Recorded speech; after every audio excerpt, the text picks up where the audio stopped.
Also herzlich willkommen im Museum Ludwig in Köln.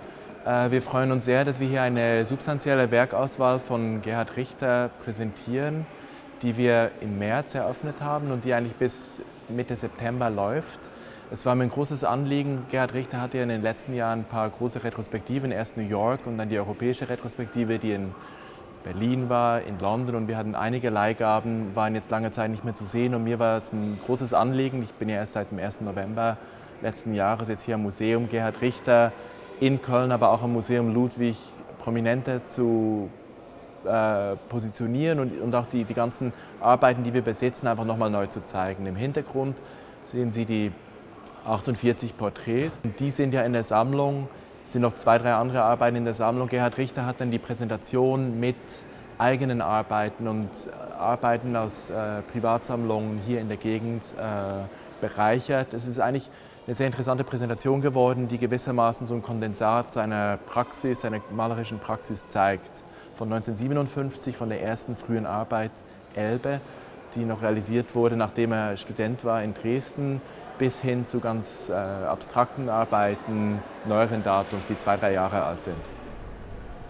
Peter und Irene Ludwig, die haben die ersten Arbeiten von Gerhard Richter 1969 bereits gekauft. Das war der Akt, also Emma von 66, und die 5 Türen, die jetzt hier nicht zu sehen sind, von 67, also 2, 3 Jahre nachdem die entstanden sind die gleich in die Sammlung übergegangen.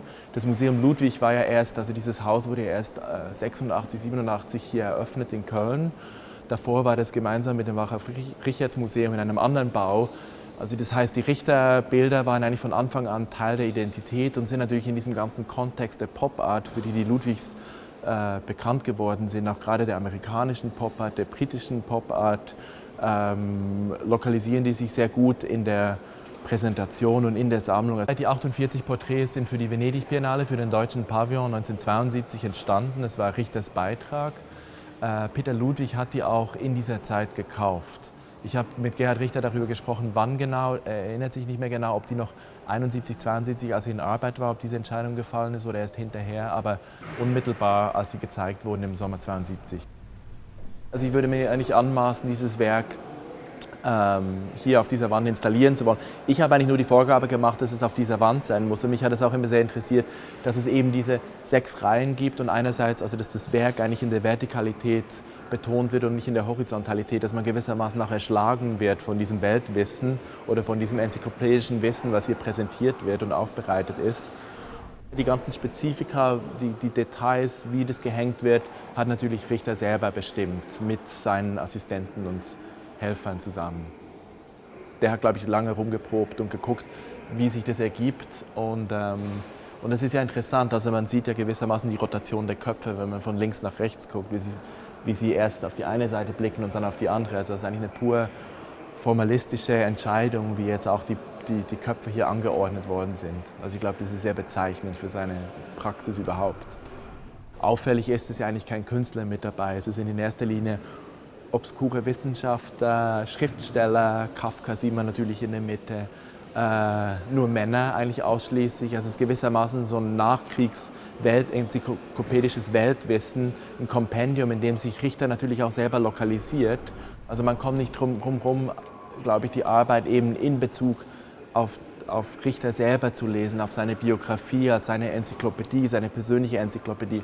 Und ich glaube, da gibt es eben auch so, ich will jetzt nicht mal sagen Fallen, aber da gibt es so obskure Leute, die da rein ins Spiel gebracht wurden, die dann auch in eine Sackgasse führen, interpretatorisch. Und ich glaube, der hat Richter einen sehr, es ist ja in seinem ganzen Werk so, einen sehr rigiden, konzeptuellen Ansatz, einerseits, der sich vereint mit so einer ironischen Note, der das Ganze dann auch wieder bricht. Also für Richter ist ja auch immer der Zweifel überhaupt in der Abstraktion, in jeder einzelnen Bildfindung im Zentrum der Auseinandersetzung, dass es eben im Absoluten dann auch immer wieder sofort brüchig wird. Und ich glaube, das ist auf so einer inhaltlichen Ebene, ist diese Arbeit genauso angelegt wie eigentlich die Abstraktion, also als ein kontrollierter Zufall gewissermaßen.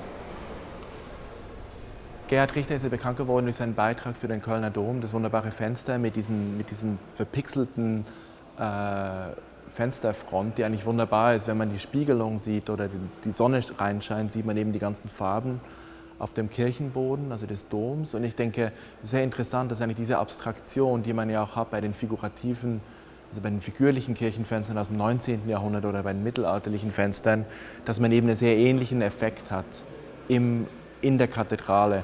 Wenn man das eine Bild, was jetzt hier neben dem Gehöft hängt, also das Gehöft ist ja eigentlich so ein Haus, ein Bauernhaus, das ist ja glaube ich in Sils, also in der Schweiz, dann sieht man, dass diese Abstraktion eigentlich gänzlich anders argumentiert. Also die Argumentation dieser Abstraktion geht viel mehr in Richtung Bildarchitektur. Oder man sieht auch, dass diese Bilder, das Abstrakte und das Figurative, dass diese sogenannten Gegensätze, die beiden Pole, die das 20. Jahrhundert ja maßgeblich bestimmt haben, bis zur Spätmoderne hin, dass die eigentlich hinfällig geworden sind für Richter, indem er eben das Bild aufbaut, sei das jetzt figürlich oder sei das jetzt rein abstrakt und farblich. Aber in diesem Sinne würde ich behaupten, dort geht es vielmehr um einen reflexiven Modus, Bildfindung zu thematisieren,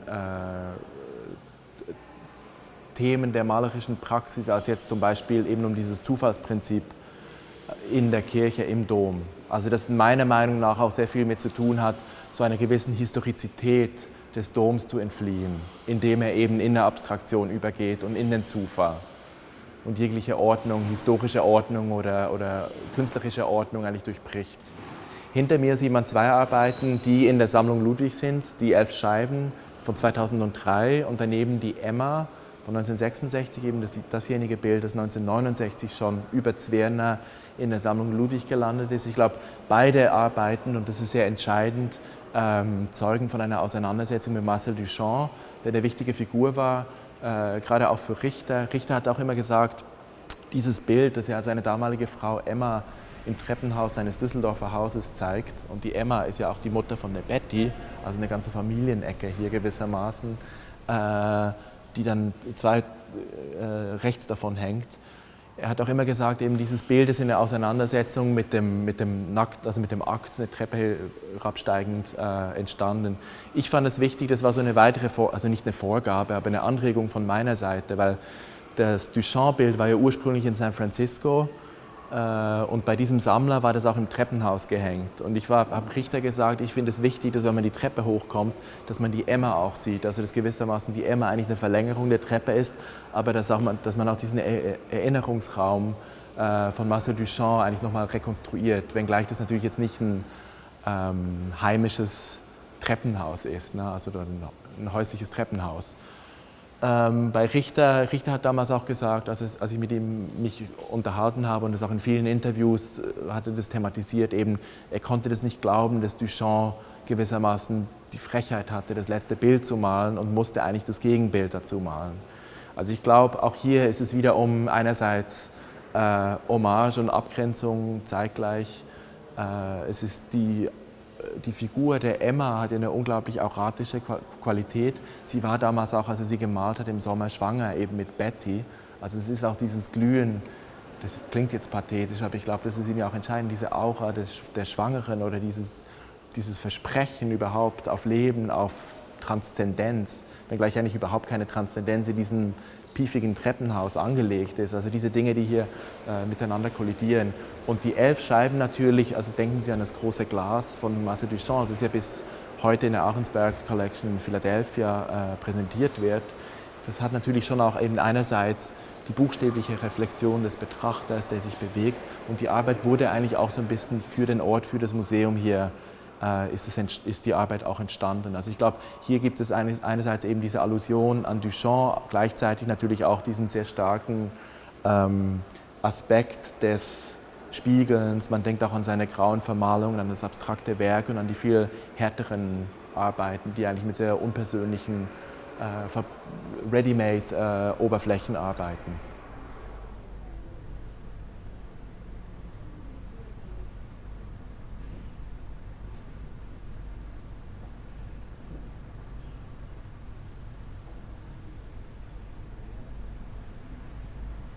Also hinter mir sehen Sie Elbe, das ist eine Arbeit, die 1957 entstanden ist, nachdem Richter war kein Student mehr in Dresden, also war Studium hat er gerade abgeschlossen, hat die Arbeit dann in einem Druckkurs eigentlich gefertigt. Die war dann auch lange, lange Jahre verschollen. Die hat einem Freund mitgegeben und erst Anfang der 90er oder Ende der 80er Jahre wieder gefunden. Das ist eine faksimilierte Edition von ihm. Für ihn war das sehr wichtig, die mit ins Spiel zu bringen. Das war auch eine Edition, die war in London, in der Tate, in der Retrospektive zu sehen. Sie sehen in den ersten Blättern, die sind gewissermaßen wie chronologisch aufgereiht. Da sehen Sie noch kleine Figuren ohne Arme, die eigentlich handlungsunfähig sind gewissermaßen. Die erinnern an Landschaften, wobei das eigentlich abstrakte Formationen sind, die mit eben so einer Walze hergestellt wurden mit schwarzer Farbe. Und eigentlich verweist es gewissermaßen oder ist eine Vorwegnahme von diesem Rakel, das er benutzt hat, um die abstrakten Arbeiten der späten 80er Jahre zu fertigen. Sie sehen hier eine Arbeit, das eine Dauerleihgabe von Richter am Museum Ludwig ist, die auch auf dem Cover des MoMA-Katalogs ist. Und ich glaube, das gibt eigentlich gewissermaßen, spannt es einerseits so den Bogen, aber auf der anderen Seite ist es so wie eine Zeitkonserve, die eigentlich die ganze Arbeit von ihm mehr oder weniger enthält. Man sieht auch, wie sich die Arbeit entwickelt und eigentlich über einen Künstler wie Christopher Wool denken, wie viel hier eigentlich vorweggenommen wird, eben an kontrolliertem Zufall, an Manipulation der Bildmittel, um ein gewisses bildnerisches Ergebnis herbeizuführen, das vorher gewissermaßen eine Intentionalität aufweist, aber nicht wirklich planbar war. Und ich glaube, das ist entscheidend für seine ganze Praxis. Ich glaube, Richter hat sich ja sehr stark dann auch abgewendet von landschaftlichen Assoziationen, wollte eben nicht, dass die Abstraktionen als Formationen von Landschaft oder Natur aufgenommen oder gelesen werden. Aber hier sieht man eigentlich so diesen hybriden Status und ich glaube, das ist in diesem Sinne eine sehr wichtige Arbeit.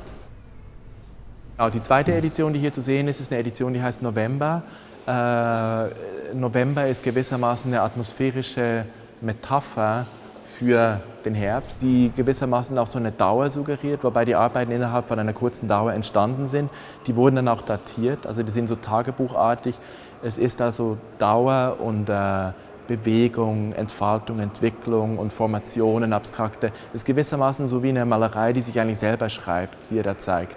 Aber natürlich ist es total fake, also die ganzen Daten. Er hat es jetzt auch für diese Präsentation so angeordnet, dass die eher ruhigeren Arbeiten zusammen sind, also eigentlich nach sehr formalen Kriterien hat er die jetzt geordnet und eben das Datum, was gewissermaßen die Brücke schlägt für die Arbeit oder die Linearität und Chronologie vorgibt, ignoriert. November, Elbe und andere, das war dann auch der Kurztitel, auf den wir uns geeinigt haben, also der gewissermaßen eben diesen Spannbogen, auch den atmosphärischen Spannbogen für die ganze Präsentation zusammenfasst und auch sehr sachlich nüchtern ist. Das war mir wichtig, das war ihm wichtig und ich glaube, es ist ganz gut gelungen. Und er hat sich auch entschieden, oder wir haben uns gemeinsam entschieden, eben das dann auch auf die Einladungskarte, auch wenn das nur eine Edition ist und kein Unikat, ist es, glaube ich, eine zentrale Arbeit, um seine künstlerische Praxis zu verstehen.